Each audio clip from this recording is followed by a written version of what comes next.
Good morning. I'm kind of somebody that doesn't belong in the agenda today. So this is interesting. And it was because I was delayed on my arrival coming here. What I kind of wanted to go through this morning was a little bit about who we are, what we do, and maybe a little bit more of a practical approach to crowdsourcing and building community. I think we've all been inspired by the stories that we've heard over the past few days, at least I have as well. And so I thought I would take a different approach with some of the content that I'm going to present. So just kind of stepping back, CuredX, we've been doing crowdsourcing for a very long time, I think kind of since the beginning. So we came out of another company called Cambrian House. Back in, Cambrian House was launched to the market in 2006. And it was one of the very first crowdsourcing communities ever. And it was a crowdsourcing community made up of software entrepreneurs that would submit their idea. And then those same software entrepreneurs would rank and vet those ideas based on what the crowd said. Cambrian House would then invest in those ideas. So it all sounds very familiar. This is back in 2006. And we actually worked with Jeff Howe on the book, Crowdsourcing. So what was really cool was growing up in that time as a company. We didn't know what we were doing was called crowdsourcing, and Jeff kind of gave us the mechanism to do that. So Cambrian House was this, what I call a mad scientist lab. We had a founder and CEO that was tremendously charismatic, and we would win and fail every day. We would throw things out. We would completely start over. But we were making headway. People made note. And we had big brands all over the world approaching us going, okay, this crowdsourcing thing, it's really cool. I would like to try it myself. So what we decided to do was spin out another company from Cambrian House called CuredX. And we launched that to the market in 2009. And when we first went out to market, we said, hey, it would be really cool if we could launch a crowdsourcing platform, software as a service, and these big brands could use it. And what we found very early on as in our go-to-market was it really wasn't about the technology, which I knew. I was a technologist, but I was also a marketing person. So that capability and that expertise around the platform was just as important as the technology. So very quickly, we put a managed service around our technology, and then we repositioned and relaunched the business in 2011, and that was CuredX Crowd Intelligence. Since that point in time, or kind of since our beginning, we've probably have touched about 750,000 participants globally in the crowds and the communities that we've built. We've built communities in 15 different languages. We do character-based languages as well, which is really cool. And the type of work that we do is, it could be a really simple request from, let's say, a Unilever or P&G, where they would go, I want to test out these concepts in these markets, and I need information back very quickly. Can you go out and get it for me? All the way through to kind of an enterprise implementation of our platform, where there would be multiple crowdsourcing communities across that enterprise. These are just some of the brands that we're working with globally, so you can see, quite varied in the work that we're doing. So some amazing brands like Lego, and I have to say, they're one of our favorites, all the way through to the work that we're doing with USAID around their Grand Challenges platform. So we're actually empowering their solution where they're looking for, on-the-ground solutions from solution providers in developing countries. So this kind of makes up a little bit of, who we are and the work that we've done. We're just 35 people in Calgary, Canada. So we're a really small company. We are venture financed, but we are going to be topping up our next round of venture financing with a small round on crowdfunding. We have an office based in Calgary, Canada. We've just opened up an office in London, and we're going to be opening an office in New York later this year. So kind of at the center of our business and kind of a founding principle and philosophy is this whole idea of participation as the new brand. And that was a phrase that we came up with where we said, okay, the landscape has changed. We heard earlier about how employees are participating in innovation challenges inside of their organization. That's a relatively new concept for these big brands, that they would actually let all of their employees participate in the innovation process. But employees are demanding this participation, just like your customers are demanding this participation, or even your fans. They want inside of your brand, they want to participate, they want to contribute, and they want to be rewarded for that. So this is fundamental to who we are, what we believe. And you know, what's really cool is the technology advancements that we're all experiencing have really made this possible. So again, the technology is in place to make it happen.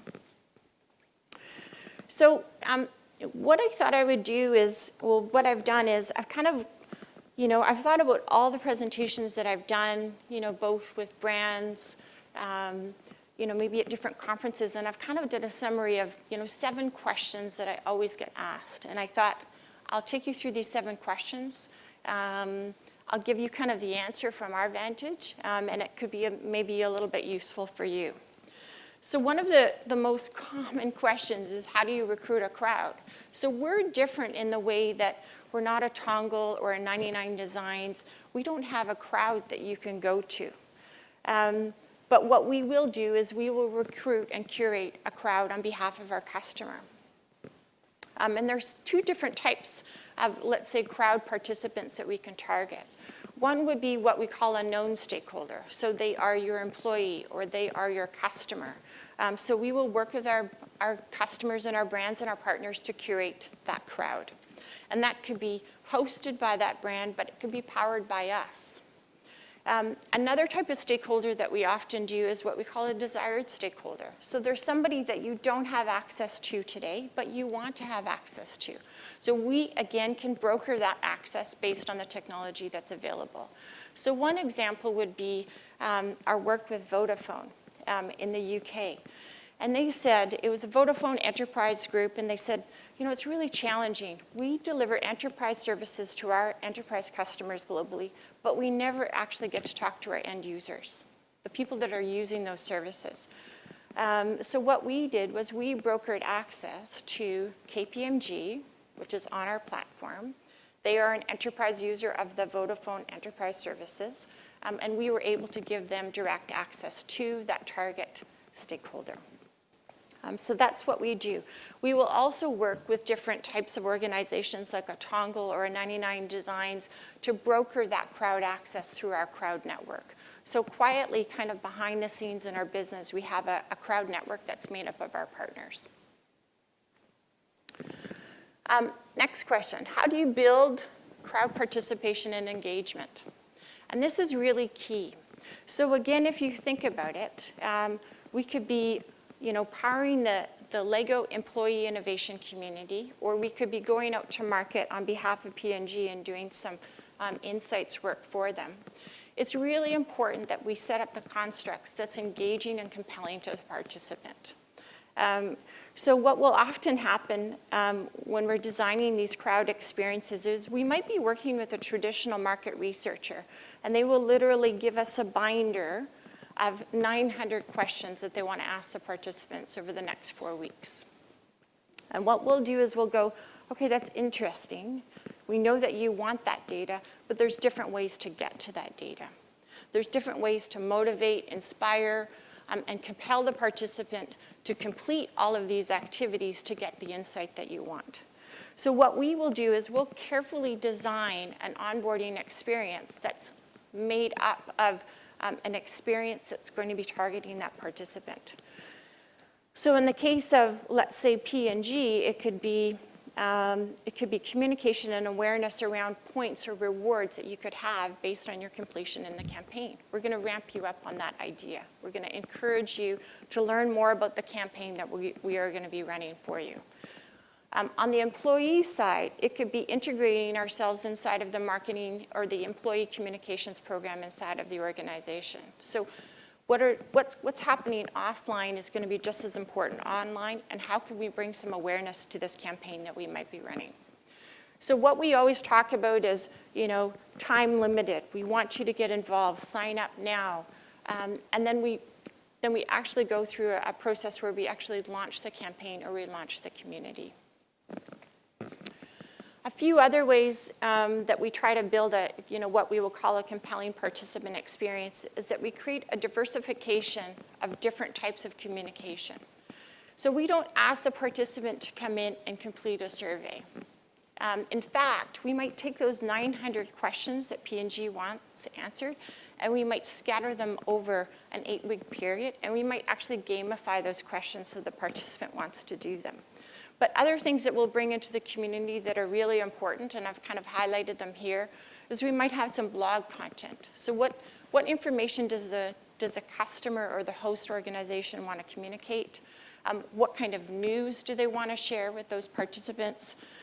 What forms of, let's say, out of community correspondence are they going to receive to get them back into the community? So, it's obvious that you should be powering communications through email and SMS. And then also, too, is we'll take some of what we call our quick questions inside of the community to make it fun and engaging. So we're asking these participants to do work. We're asking them to give us insights, ideas, or we're asking them to innovate. But what we try to do is we try to create an experience that's fun and engaging for the participant. Another key aspect, and this is something that's often very misunderstood by our client organizations or our partners, is this whole idea of moderation. And we heard a little bit yesterday, I think it was in the, I can't remember which presentation what it was, but it was the aspect of getting humans involved in this process. So while the technology is enabling us to scale to large numbers of participants, we can do multiple different types of activities, what's a human component?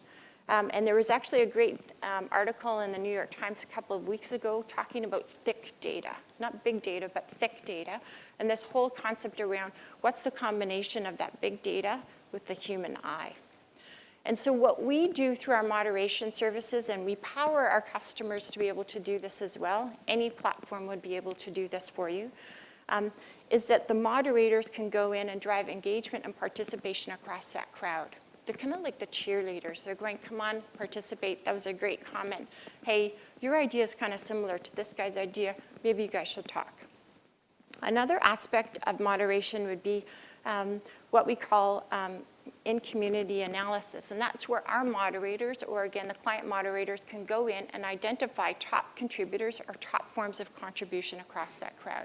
And that's really important when you're going, what does the crowd think, but what does the human eye think based on what they're seeing inside of the platform? How do you keep the crowd engaged? We've heard a lot about this in the last couple of days around, what are those motivating factors that need to be brought into a community to get the participants to do what we want them to do. So I've highlighted just a few things here that are really important from our perspective. One would be around this whole concept of an achievement framework. So how do I position myself inside of this community? What's my ranking versus another participant? And so what we do in some of our work, and it's quite a lot of fun, is that based on the brand and the community that we're working with, my achievement framework or my ranking inside of that community might be based on my clutch power if I'm in a Lego community, but it might be based on my signal strength in a HTC community. So what we try to do is we try to take that achievement framework and be on brand based on the community that you're in.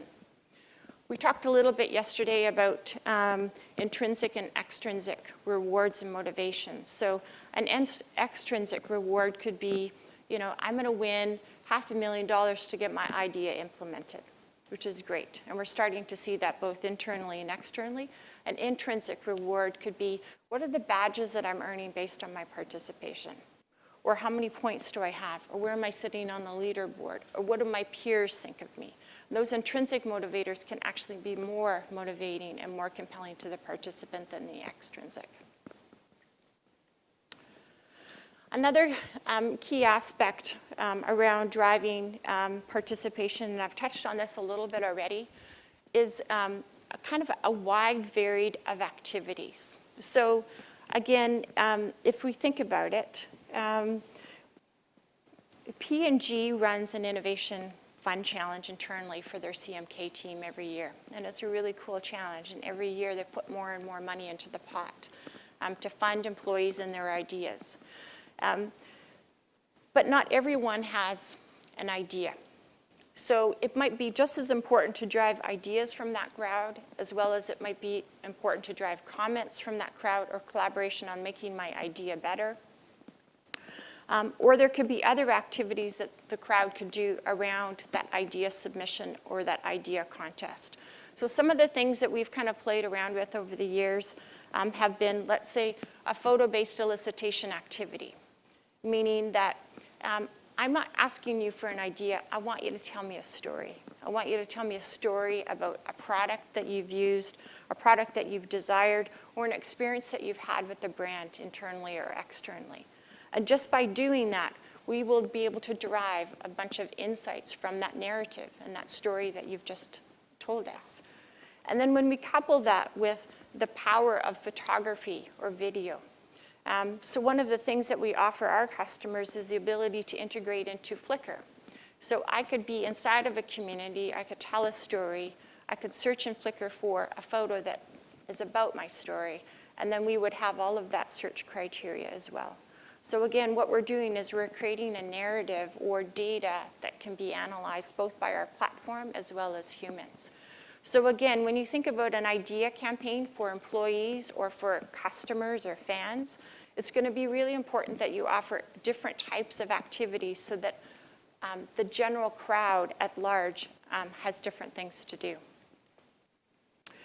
We've talked a little bit about this already. Is crowdsourcing just about ideas? Absolutely not.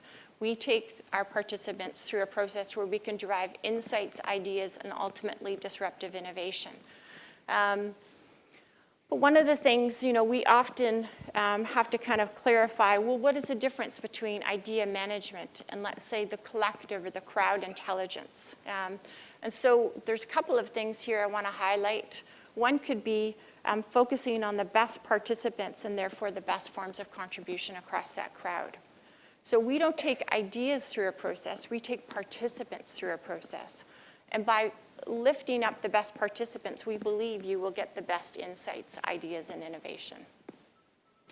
Another aspect that's really important, and again, it's just founded in this thing that we're doing, which is called crowdsourcing, is that while the crowd is submitting ideas to you as an organization, that same crowd can rank and vet those ideas. So you're getting that crowd to do work for you. One of the questions we often have is, hey, I've got SharePoint and I've got like 10,000 ideas in SharePoint. And we're like, yeah, okay, so why don't we give those 10,000 ideas back to the crowd and get them to do some of the work? They're going to have insight about what are the best ideas. So that whole idea of, getting the crowd to submit to you, but giving that same work back to the crowd and ultimately getting them to surface what's the best ideas for you. This is a kind of a cool question because, again, when we went out to market, crowdsourcing was so broad, and what we've had to do is we've had to say, what is the opportunity for the enterprise with crowdsourcing? And again, we've even narrowed it even more, saying, well, what's the marketing opportunity? So, and you'll see that I've changed business to human, because I was told that we were supposed to do that based on the Twitter yesterday. But these are some of the business applications that we're seeing. So when different companies come to us and they tell us the business problem that they're trying to solve with crowdsourcing, these are the solutions that we're proposing back. And again, this is agnostic to any of us that's in crowdsourcing. These are the solutions that our customers are looking for, that our partners are looking for. And if you had, a CuredX competitor on the stage today, they would be saying the same things. So I'll kind of walk through just a few of these real quickly. One is this whole idea of team insights. So again, you could go and you could rebuild your purpose and your mission and your core values as an organization. And you could go into the boardroom and your executives could tell you how to do that. We have long thought and have long wanted a model where employees can participate in this process, and we're starting to see it. In fact, there's one industry globally that is knocking on our door every day for this solution, and it's banking, because their cultures are broken. We've heard a little bit about product innovation, so obviously that's something that our customers are looking for. Brand innovation. So how do we get all of these fans globally and put them to work and activate our brand and our product in the market for us? We power an HTC community of 5,500 fans globally for HTC, and they are literally an extension to the HTC marketing team. So HTC wants to launch a new phone in several different markets. They get that crowd to do that for them. Social innovation, CuredX is going to be launching CuredX Social Ventures this year, which means that we are going to take a certain portion of our time, our effort, our platform capability, and apply it to social good in our own backyard. So it could be in Canada. It could be applicable to the work that we're doing with USAID. But we want to be able to give back, and we believe that the private sector will be wanting to get involved with this too. So it's not just going to be USAID or just charitable organizations. We're going to see a mesh of private and public getting involved in here.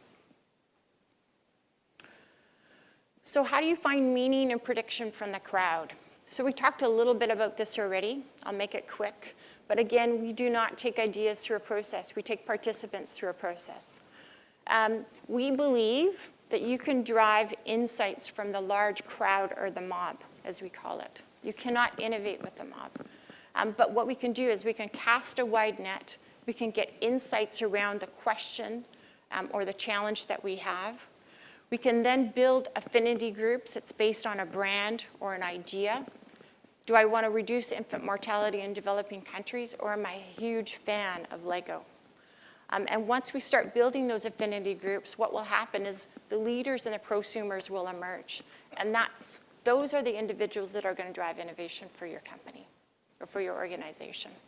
So we take participants through a process like this. And they don't know they're going through this process, but ultimately, our customers have these leaders and prosumers. They can be invited right into their organization. We even have private workspaces where that innovation can transpire. How do you maximize the value of your community? And I see that I'm running short on time here. Again, I talked a little bit about this. We'll get these calls. I need to be in these markets, these 3 markets in the next 4 weeks. Can you help me do that? And we can. But there's often this misunderstanding that we'll be able to do some innovation in those markets in the next 4 weeks with people that we don't even know. They might not even have affinity for your brand, and they might not even be leaders. So what we do is we really set expectations about what's possible. So a one-time program, we can go out and we can get great insights for your company or your business. Over a longer period of time, especially when you build out that persistent community, that's where you can drive the innovation. And we heard a little bit from NASA yesterday around how they tap into a community like Top Coder. Top Coder is a thriving community of like-minded individuals that are extremely passionate about these projects that get posted there. That's why it works. That's why the innovation happens. But NASA, if they just went out for 4 weeks and said, hey, this is what we want to do, and they've never built a community before, it would be really hard to drive that same form of innovation inside of that, kind of, let's say, a temporary community. So we believe that innovation will happen as you develop a persistent community experience. There's also a huge opportunity inside of the enterprise around, well, what do you do with all of this data? So again, we don't want to source a bunch of crowdsourcing data inside of the business and then it doesn't go anywhere. It doesn't have a life of its own. So we look for broad applications inside of the enterprise around how might we integrate with HR?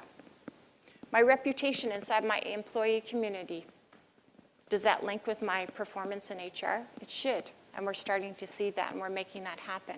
As the ideas are going through the process, and ultimately the company might be deciding what to do with those ideas, do they go into the product lifecycle management tool? They should. So again, how we are now integrating these solutions inside of the enterprise needs to happen. It needs to become a reality, and the business needs to take advantage of the investment that they're making.